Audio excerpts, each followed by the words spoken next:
Hi everyone, it's Chrissy from First Day of Home. Welcome to my channel. Today I'm sharing 10 different Christmas DIY projects that all have a farmhouse theme, and we are gonna do a lot of different techniques today. We're gonna do image transfer, decoupage, some glass etching. I mean, this is really packed, so I hope you'll enjoy all of these tutorials. Let me know at the end in the comments which one is your favorite. Now let's go ahead and get started. For this first tutorial, we're going to take a plain wood slice ornament, which you can find at Hobby Lobby or Amazon, and this image transfer Mod Podge, which I will link below. We're going to start by tracing an outline of the ornament onto a laser printed image, and you want to print your image in reverse. I will put a link to FedEx where I had mine laser printed. Once you have your ornament cut, just make sure it fits nicely inside the wood slice ornament and mark a hole where you will hole punch it to put your string through your ornament. You'll want to apply a really generous amount of this image transfer medium onto the front of your image, and it comes with a foam brush, this kit that I bought. So I'm linking it below, like I said, and you'll just want to make sure you fully cover every edge of your image before you place it on your ornament. The ornaments tend to be different shapes and sizes, so just make sure when you're putting your image face down that it's on the correct side that you cut out. Then I like to use this little squeegee and brayer tool that I will also link below. It just helps get out all the air bubbles and make for a really smooth transfer. Now you want to wait 24 hours for the image to transfer, so in the meantime I found this cute vinyl sheet at Target Dollar Spot last year, and I decided to trace an outline for the other side of the ornament and simply cut it out and then again punch that hole so that you'll be able to put the string through. But this is just a simple peel and stick patterned vinyl that I think is super cute, and it just adds a little character to the other side of the ornament.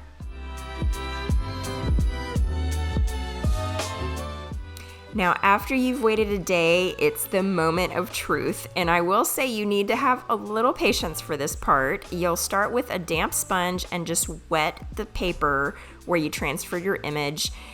Then you'll want to let it sit for about 2 minutes. Once you see that image starting to come through and it's fully saturated like this, you're going to set the timer for 2 minutes and then come back through with the same sponge to start removing the paper, and be very gentle when you do this so that you don't rip off parts of the image.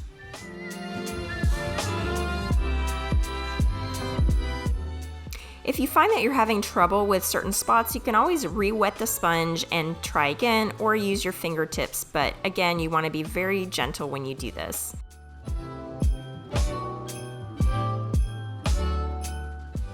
The final step is just adding a cute little farmhouse ribbon to the top and reattaching that jute twine that came with the ornament. I like to tie a knot at the top just so that it stays in place and doesn't twist on my tree. I think this would make a cute personalized gift for a family member, or especially a couple that just got married. You could put their wedding picture on here. So many possibilities. You can take your other wood slice ornaments, give them a quick sand, and then paint them and use either pre-cut vinyl letters or a Cricut or Cameo cutting machine to add some unique Christmas phrases. I was given this beautiful red paint by Plaid Crafts, and I will link to it in the description box below. I also have a really vibrant green that I decided to paint, and I'll show you what that looks like with the font lettering. So I printed off a couple of different phrases on my Cameo cutting machine, and I'm going to link to some free fonts that you can use. You might recognize this little font. It looks like Ray Dunn, and it says Noel.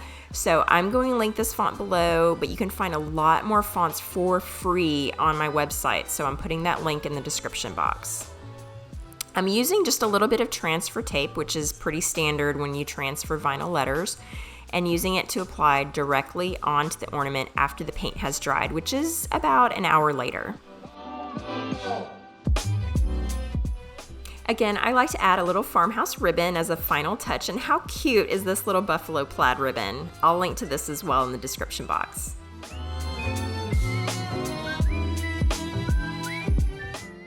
In the past, I've made decoupage wooden spoons, and I'm linking to that video up here. So I thought it would be really fun to make a Christmas version, and I found this little pad of paper at the Target dollar spot one year. So I decided to trace my pattern of wooden spoons onto 3 different patterns of scrapbook paper, and I think you're gonna really love the way this turns out. This is another great DIY gift for friends and family.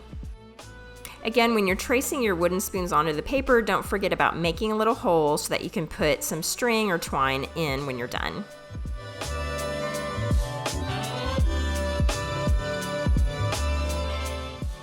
Make sure again to use a hole punch to mark that hole, and you may need to trim up your paper just a little bit before taking your regular Mod Podge. I'm using just a matte Mod Podge here to apply to the back of my paper and then the spoon itself.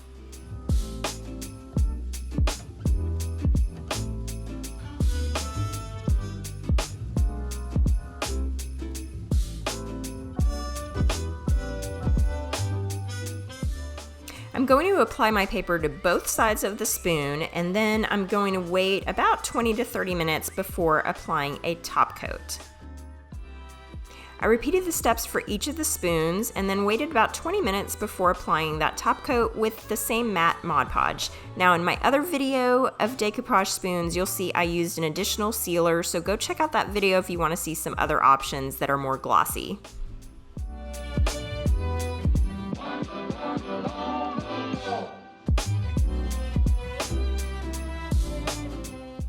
To give the spoons a little home, I decided to take this Dollar Tree vase and apply some etching cream. Now first you'll want to clean off your glass with some rubbing alcohol, and then I printed off this cute little reindeer pattern on my Silhouette Cameo machine. Again, I'm using transfer tape to pick up the pattern and then apply it onto the glass. Now here I'm using a stencil vinyl. This is the same stuff I used for the DIY fall doormat that I made, so you can go check out that video if you're interested in seeing another way to use this, but this was really perfect for glass etching. Once you have your stencil in place, you can remove that transfer tape and then use your brayer again to squeeze out any air bubbles. Now, the air bubbles closer to the place you're going to etch are the ones that are most important to get out, and then I'm going to give it one more little cleaning with some rubbing alcohol. It's a good idea to use some painter's tape just to cover up other areas so you don't accidentally etch outside of the pattern. Give the etching cream a good stir, and then use a bristle brush as opposed to a foam brush to apply the etching cream to your pattern. You do want to work in a well-ventilated area and wear gloves when you use this etching cream because it is like an acid and you don't want that on your skin. After about 15 to 20 minutes, you'll rinse off the etching cream under water. Again, I use gloves for that. And then you'll remove the tape and stencil to reveal your final pattern. I ended up doing 2 rounds of the etching cream before I removed my stencil, but it's totally up to you. Experiment with it, have fun with it. I just think that this made an adorable little canister for the wooden spoons, and I think this would make a wonderful little Christmas gift for friends and family or a hostess. Just to finish it off, I added a little jute twine cord, and it is ready to be gifted at Christmas time. You may remember this little pumpkin sign from my Halloween DIY video. Well, I decided to give it a little makeover for Christmas, and I used that same paper that I used for my decoupage spoons and started by first removing that vinyl pattern. Another great reason to use removable vinyl for your signs. And then I flipped the pages over and drew a little Christmas tree pattern on the back of each one. I decided to vary up the shapes just a little bit. I did these freehand, but of course you always have the option of cutting it out using a Cricut or Cameo cutting machine.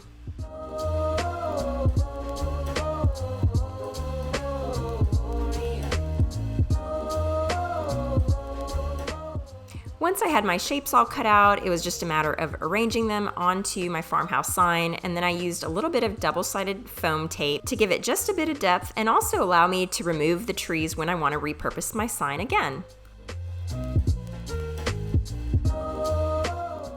To give my tree a little topper, I used this sticker that's actually made of wood that I found at Target Dollar Spot last year, as well as this little Believe wooden cutout that's also a sticker, so definitely check out Target this year and see if they have these again. For the next tutorial, I'm using this Dollar Tree charger plate. When I was in a home decor store recently, I saw these beautiful tartan plaid chargers, and I thought I could totally make that. I was thrilled to find almost the exact same material at Hobby Lobby. You could find this at Joann Fabrics and Crafts or any place that sells fabric, I'm sure, because it's such a popular pattern for Christmas. So I'm going to start by roughly clipping it to my charger plate and just cutting an outline. You don't want to cut too close to the edge because the plate has a little bit of a dip on the inside and you don't want to push it down and then see the gold edges. So I'm giving myself just a little bit of room cutting out my circle. It's fine if it doesn't fit perfectly because we're going to trim the edges later. So I'm going to start with some matte Mod Podge. You may see people suggest using fabric Mod Podge. That's usually when you want to put something onto fabric. So I thought this matte Mod Podge worked just fine attaching the fabric to the charger plate. And you'll want to put on a pretty generous amount here and then lay your fabric right on the plate, just making sure it's roughly centered on the plate so you don't have one side that's shorter. And I like to use plastic food wrap just to kind of pat it down so my fingers don't stick to the fabric, and then make sure the edges are really well glued so you can just go around each edge, add more Mod Podge if you need. Then you're going to trim off the excess once you're pretty sure that the fabric is where you want it. Just make sure you're not cutting too close so that the gold doesn't show through. You'll see some of the glue coming through, but it will dry clear.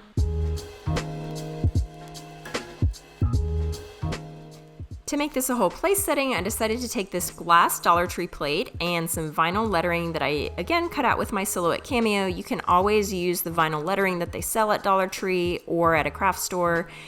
And I printed it or cut it in reverse because I'm going to attach the sticky side to the bottom of the plate. And then we're going to paint over it so you'll see just how amazing it turns out. I'm using transfer tape to pick up my design, so I'm just cutting out a shape that will fit my vinyl letters. And then we're going to, again, attach it to the bottom of the plate.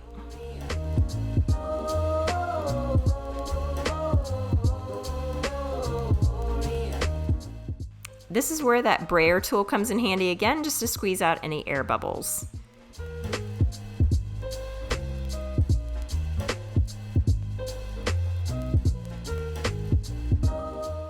Before I begin applying my lettering or paint, I do like to use that rubbing alcohol again just to clear any fingerprints off of the glass. Then I find it easiest just to kind of smush the glass on top of the decal and then use that brayer tool to make sure that it really attaches to the glass before peeling back that transfer tape.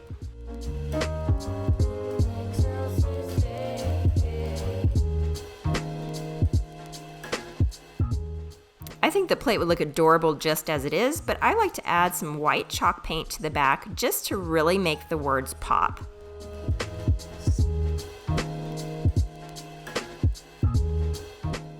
The chalk paint goes on pretty thick and dries quickly, so you have to kind of work quickly as you do this. I wait an hour in between coats, and I ended up doing 3 coats of paint on this particular plate.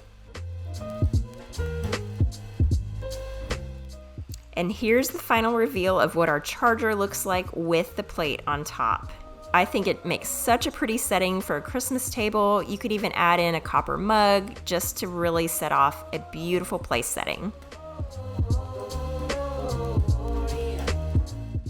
If you're a woodworker, or even if you're not, these little mini wooden houses are an adorable little Christmas decor accent. You can use a bandsaw or scroll saw to make these shapes, but I will also link to a few different Etsy options that you can buy online. I gave my shapes a quick sand and then used the same chalk paint that we used for the plates just to add a coat on the front and back. I only did 1 coat since I was going for that farmhouse rustic vibe. And then I decided to paint the little roof of the houses and the sides with red and black paint. This is the same paint I used for the wood slice ornaments, so you can repurpose these paints for many different projects, and I will link to all of the products in the description box below.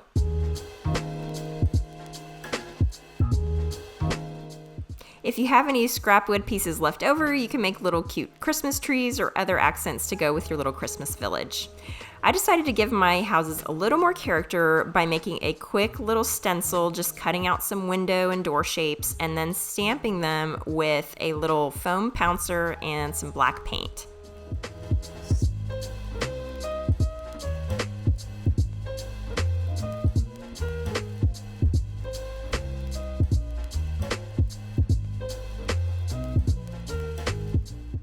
For a true farmhouse vibe, you can use sandpaper to give the houses a more weathered look, and then I decided to add a little bit more detail with some white paint to create some little window panes.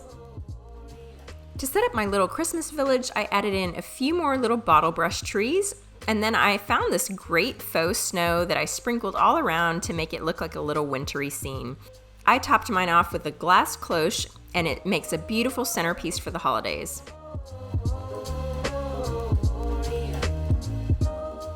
It's that time of year for Christmas cards, so I thought I would make a simple farmhouse Christmas card holder by taking just a scrap piece of wood, I think I used cedar here, and just drilling a couple of holes on each side to hang it on the wall in my kitchen area. I also drilled a few other little holes spaced out in between so I could have some strings coming down that would hold the Christmas cards. You may have seen my salt dough ornament video where I teach you how to make cute little salt dough ornaments with your kids. I decided to use the same recipe and just cut out some star shapes with some holes to put the strings through. This just gave it a little farmhouse character, and it only takes a couple of hours to bake these in the oven. I then painted the little ornaments in a chalk white paint. Again, I'm using the same chalk paint I've used in the other tutorials in this video. And then I used that same red striped farmhouse ribbon to make kind of a hanger for my little card holder, and simply tied a knot on the other side so that I could just put a nail in the wall in my kitchen and hang my Christmas cards to enjoy all season long. Before you tie the second knot, it's a good idea just to measure your space and make sure your card holder is going to hang at the right height. Next, you'll want to take some twine like jute, cord, really anything that will fit into your pre-drilled holes, and then you'll tie a knot on the other side so that your strings are going to hang down, and then you can clip your Christmas cards onto them. I did a mix of stars at different heights here, and I just ran my jute twine through the salt dough ornaments so that they would face the front. If I had to do this over again, I would probably paint both sides of the ornaments so that if they twist and turn, you'll see white on both sides. You'll see I just hung the salt dough ornaments at different heights on each string, and I had about 4 different strings hanging down total.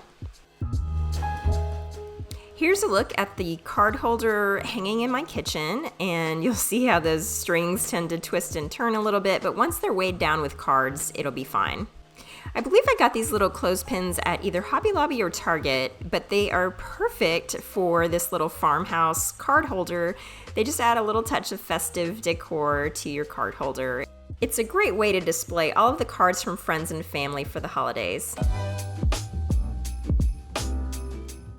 For this last DIY, I used a mason jar and that cute pad of scrapbook paper from Target Dollar Spot, and I started by tracing out an outline of the mason jar lid and then cutting it out and gluing it with hot glue to the top. I then decided to go ahead and seal the lid into the outer rim of the mason jar because I'm not really planning on using this for other projects. I have tons of mason jars in my cabinet. I don't know about you. And then I took the red striped farmhouse ribbon and measured it around the edge of the lid. I did have to trim it down just a little bit because it was just a bit too wide, so you can always do that as an option as long as your ribbon's not going to unravel. And then again, I just used hot glue to attach it at a few spots around the rim.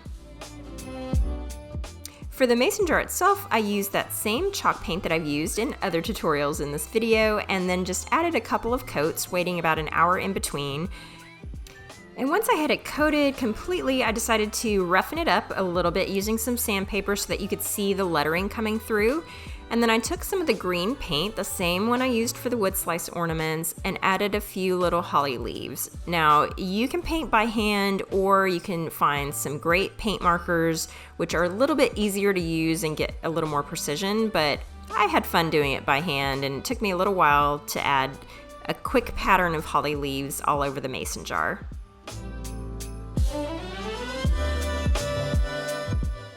I was then able to take the same red paint we used on the wood slice ornaments and go ahead and add a few little berries to go with the holly leaves. It kind of looks like mistletoe to me. And I added these all throughout the mason jar. And then the final step, just to add that extra little touch of detail, is to add these little white dots. It kind of makes the berries look a little more three-dimensional.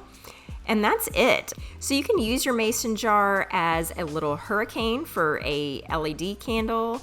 I use this little votive LED and put it inside, and when the lights are off, it looks really cute. Another option is to use it as a candy cane holder or for other little candy, especially for a hot cocoa bar. And if you haven't seen my video on hot cocoa bar ideas, I'm going to link it up above. And here's a final look at our DIY Christmas decorations. We had a mix of Dollar Tree DIY projects and others that are literally only 5-minute crafts you can do. So I hope you enjoy experimenting with these and adding some of these projects to your Christmas decor this year.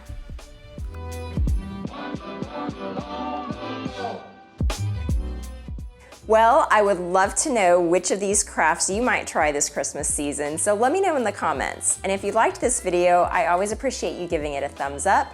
I hope you'll consider also subscribing to my channel by clicking the button below and then ringing the bell so you get notified every time I post on YouTube. I'm really excited to bring you a lot of inspiration for the holiday season, so I hope you'll stick around and watch some more. I'll see you next time.